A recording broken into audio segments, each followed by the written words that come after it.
कहानी शुरू करने से पहले दोस्तों, आप सभी से एक गुजारिश है। अगर आपको कहानी अच्छी लगे तो वीडियो को लाइक और चैनल को सब्सक्राइब करके हमें सपोर्ट करें, ताकि हम आपके लिए और भी खौफ से भरी डरावनी कहानियां ला सकें। तो अब चलिए दोस्तों, समय बर्बाद ना करते हुए कहानी शुरू करते हैं।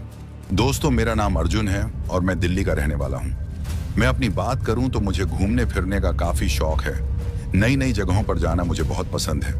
लेकिन एक बार मेरे इसी घूमने फिरने ने मुझे मौत के इतना करीब लाके खड़ा कर दिया था कि आज भी जब मैं उस भयानक रात को याद करता हूँ तो मेरी हालत खराब हो जाती है और मैं थर थर कांपने लग जाता हूँ। बहुत बार वो मंजर मुझे मेरे सपनों में दिखाई देता है, और जब कभी वो मंजर मुझे मेरे सपनों में दिखाई देता है तो मैं आप लोगों को बता भी नहीं सकता कि उस वक्त मेरे ऊपर क्या बीतती है।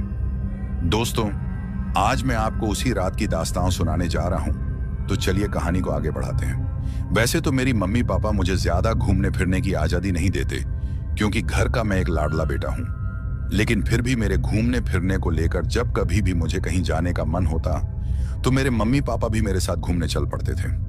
उनको हमेशा डर लगा रहता था कि कहीं मुझे कुछ हो गया तो फिर उनका क्या होगा। साल में एक बार हम पूरा परिवार कहीं ना कहीं घूमने जाते रहते, और मैं हमेशा उस दिन का इंतजार करता रहता कि कब वो दिन आए और हम सब घूमने जाएं। दोस्तों, कहानी को पूरा सुनिए, क्योंकि कहानी को पूरा सुनोगे तो ही कहानी का मजा भी आएगा। तो चलिए अब सीधे कहानी पर आते हैं। मेरे मम्मी पापा ने आज तक किसी चीज के लिए मुझे रोका टोका नहीं किया, लेकिन सिर्फ वे मुझे कहीं भी अकेला जाने नहीं देते थे, और ये बात मुझे बहुत बुरी लगती थी। खैर, अपनी पढ़ाई पूरी करने के बाद मैं एक प्राइवेट कंपनी में जॉब करने लग जाता हूँ। जिस कंपनी में मैं काम करता था वहां वैसे तो बहुत से लोग काम करते थे, लेकिन उन सब में से एक लड़का ऐसा था जो अपने काम को काफी ईमानदारी से करता था और मेरी भी मदद करता रहता था। उसका नाम था राहुल। राहुल एक समझदार और मिलजुल वाला इंसान था। कुछ ही वक्त में हम दोनों की काफी अच्छी दोस्ती हो जाती है, और ये दोस्ती कोई आम दोस्ती नहीं बल्कि एक गहरी दोस्ती होती है। राहुल उत्तराखंड के एक गांव का रहने वाला था। हम दोनों की दोस्ती के बारे में मेरे मम्मी पापा को भी पता था, और राहुल अक्सर मेरे घर आया करता था, और मेरे मम्मी पापा को भी राहुल के साथ काफी अच्छी बन चुकी थी। राहुल मेरे मम्मी पापा की काफी इज्जत करता था। वैसे तो मेरे मम्मी पापा मुझे किसी के साथ यहाँ वहां अकेला जाने नहीं देते थे, पर जब से राहुल मेरे साथ आया तब से मेरे मम्मी पापा ने मुझे उसके साथ कहीं भी जाने से मना नहीं किया। मेरी बात भी राहुल के माँ बाप से होती रहती थी। राहुल अक्सर फोन पर मेरी बात अपने माता पिता से करवा देता था, और राहुल के माँ बाप भी काफी अच्छे थे। वो हमेशा मुझसे कहते थे, बेटा तुम भी कभी राहुल के साथ हमारे यहाँ आओ, यहाँ बहुत सी जगहें हैं जहाँ तुम घूम सकते हो, और हम लोग भी तुमसे मिल लेंगे। वो मुझसे यह भी कहते थे कि इस बार तुम राहुल के साथ कुछ छुट्टियां लेकर आ जाना, ताकि अच्छे से तुम हमारे साथ कुछ वक्त बिता सको। उनकी यह बात सुनकर मैं भी हाँ भर देता और उनसे कहता कि जरूर, मैं कोशिश करूंगा राहुल के साथ आने की। अब जब राहुल के घर वालों ने मुझसे यह कहा कि तुम यहाँ घूमने आना, तो मेरे अंदर जो घूमने फिरने की जिज्ञासा थी वह और बढ़ गई। मैं भी अब इस सोच में था कि क्यों ना इस बार राहुल के साथ उसका गांव देखा जाए। वैसे भी राहुल अपने गांव की बहुत तारीफ करता रहता था। मैं हमेशा से शहर में ही रहा हूं, और मुझे गांव देखना, नई नई जगहों को एक्सप्लोर करना काफी पसंद था। हालांकि यह अलग बात थी कि मम्मी पापा मुझे अकेले कहीं जाने नहीं देते थे। खैर, कुछ वक्त तक सब कुछ वैसे ही चलता रहा, पर फिर एक दिन राहुल मुझसे कहता है, भाई देखो, अगले हफ्ते मैं अपने घर जा रहा हूं, क्या इस बार तुम मेरे साथ मेरे गांव चलोगे? राहुल की बात सुनकर मुझे बहुत अच्छा लगा, क्योंकि वो मेरे मन की बात कह गया था। मैं भी यही बोलने ही वाला था, पर यहाँ एक दिक्कत थी, और वो दिक्कत ये थी कि पता नहीं मेरे मम्मी पापा मुझे राहुल के साथ इतनी दूर भेजेंगे भी या नहीं। इस बात की बहुत चिंता थी मुझे। जब राहुल ने फिर पूछा कि चलोगे ना इस बार मेरे साथ, तो मैं खामोश रह गया और कुछ नहीं कहा। मेरी खामोशी देखकर वो बोला, क्या हुआ अर्जुन, तुम खामोश क्यों हो, बताओ चलोगे ना? राहुल की बात सुनकर मैं उसे कहता हूं, कुछ कह नहीं सकता यार। ये सुनकर वो मुझसे बोला, तुम ऐसा क्यों कह रहे हो? कुछ दिनों की ही तो बात है, हम लोग जल्दी ही वापस आ जाएंगे। राहुल की बात पर मैं कहता हूं, बात कुछ दिनों की नहीं है, बात है राजी होने की। मेरी बात सुनकर राहुल मुझसे बोला, मतलब कौन राजी होगा? तुम किसकी बात कर रहे हो? तब मैंने उसे बताया कि मैं अपने मम्मी पापा की बात कर रहा हूं। अगर वो तुम्हारे साथ जाने पर राजी ना हुए तो मैं तुम्हारे साथ नहीं जा सकूंगा, क्योंकि मम्मी पापा मुझे अकेले जाने पर जरूर रोक देंगे।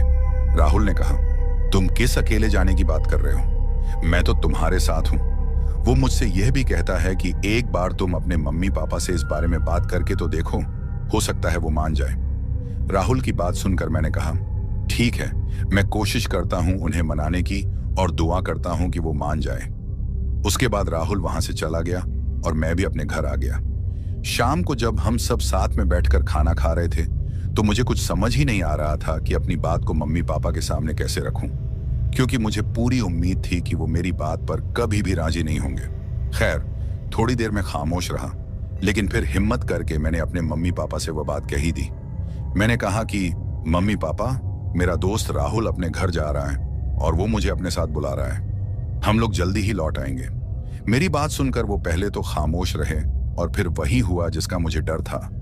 वो दोनों मुझे साफ साफ मना कर देते हैं और कहते हैं कि तुम्हें किसी जरूरत नहीं है कहीं जाने की, चुपचाप अपने काम पर ध्यान दो, राहुल को जाने दो, वैसे भी वो अपने घर जा रहा है, पर तुम वहां नहीं जा सकते। जब उन्होंने यह कहा तो मैंने उनसे पूछा कि क्यों नहीं जा सकता, तो उनका सिर्फ इतना जवाब था, जैसा तुमसे कहा गया वही करो।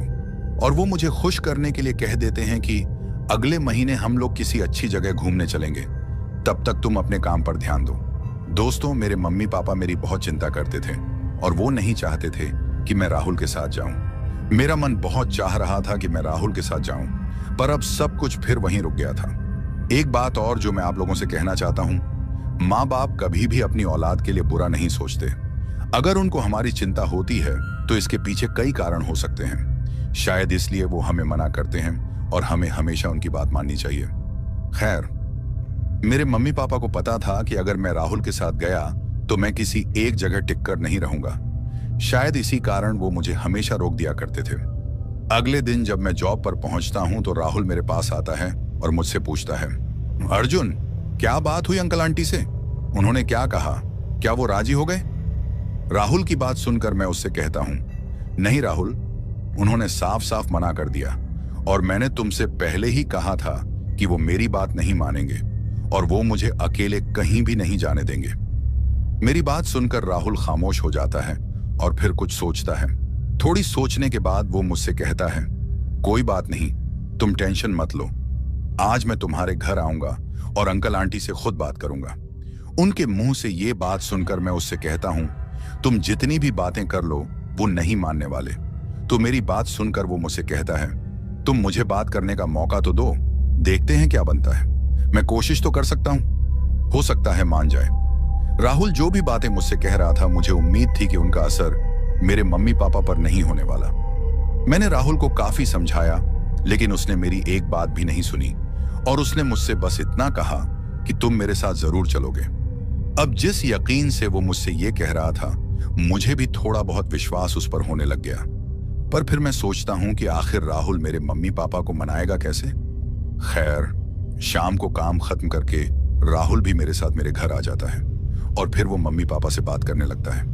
अब जब वो बात कर रहा था तब तक मैं अपने कमरे में चला जाता हूं। मुझे पता था कि राहुल की सारी मेहनत बेकार है, वो दोनों मानने वाले नहीं हैं। कुछ देर तक मैं अपने कमरे में ही रहता हूं, लेकिन फिर राहुल मेरे कमरे में आता है। उसको अपने कमरे में आता देख मैं उससे कहता हूं, हो गई बात, मुझे पता था ये मानने वाले नहीं हैं, तुम्हारी कोशिश बेकार गई। तो मेरी बात सुनकर वो मुझसे कहता है, किसने कहा मेरी कोशिश बेकार गई? उसकी ऐसी बात सुनकर मैं उससे कहता हूं, तुम्हारा मतलब क्या है? तो वो मुझसे कहता है, तुम्हारे मम्मी पापा मान गए हैं। उसके मुंह से ऐसी बात सुनकर मुझे उस पर यकीन ही नहीं आता और मैं इस बात को मजाक में लेता हूं। फिर राहुल से कहता हूं, क्यों मजाक कर रहे हो यार, मुझे पता है वो मान नहीं सकते। तो मेरी बात काटते हुए राहुल मुझसे कहता है, वो दोनों मान गए हैं और मैं मजाक नहीं कर रहा। अगर तुम्हें यकीन नहीं तो तुम खुद उनसे पूछकर देख सकते हो। राहुल की बात सुनकर मैं सीधे अपनी माँ के पास चला जाता हूँ और उनसे पूछता हूँ, क्या सच में मैं राहुल के साथ उसके गांव जा सकता हूँ? तो माँ मुझसे कहती हैं, हाँ जा सकते हो, तुम्हारे पापा भी मान गए हैं, पर एक बात याद रखना, गांव में जहां भी रहना हो राहुल को अपने साथ रखना। माँ के मुंह से ऐसी बात सुनकर मुझे यकीन ही नहीं हो रहा था कि वो मान गए हैं। अब मैं इस सोच में था कि राहुल ने आखिर ऐसा क्या कहा कि मेरे मम्मी पापा मान गए। उसके बाद मैं वापस राहुल के पास चला जाता हूं, जो कि मेरे कमरे में ही था। जब मैंने उससे ये बात पूछी कि तुमने ये सब कैसे किया, तो उसने मुझसे बस इतना कहा, तुम आम खाने से मतलब रखो, पेड़ मत गिनो। अब उसने कैसे किया और उनसे क्या कहा, यह बात मायने नहीं रखती, बस वो दोनों मान गए हैं, इतना काफी है। राहुल की बात सुनकर मैं राहुल के गले लग जाता हूं और उसका शुक्रिया करता हूं, क्योंकि उसी की वजह से यह सब मुमकिन हो रहा था। उसके बाद राहुल वहां से चला जाता है। अब ये बात तो कंफर्म हो गई थी कि मैं राहुल के साथ उसके गांव जा रहा हूं। अब मुझे बस उस दिन का इंतजार था जिस दिन हमको निकलना था। अभी 1 हफ्ता था हमारे निकलने में। मैंने और राहुल दोनों ने ऑफिस से छुट्टियां ले ली थी। अब वो हफ्ता निकलते निकलते गुजर जाता है और फिर वो दिन आ जाता है जिस दिन हमको निकलना था।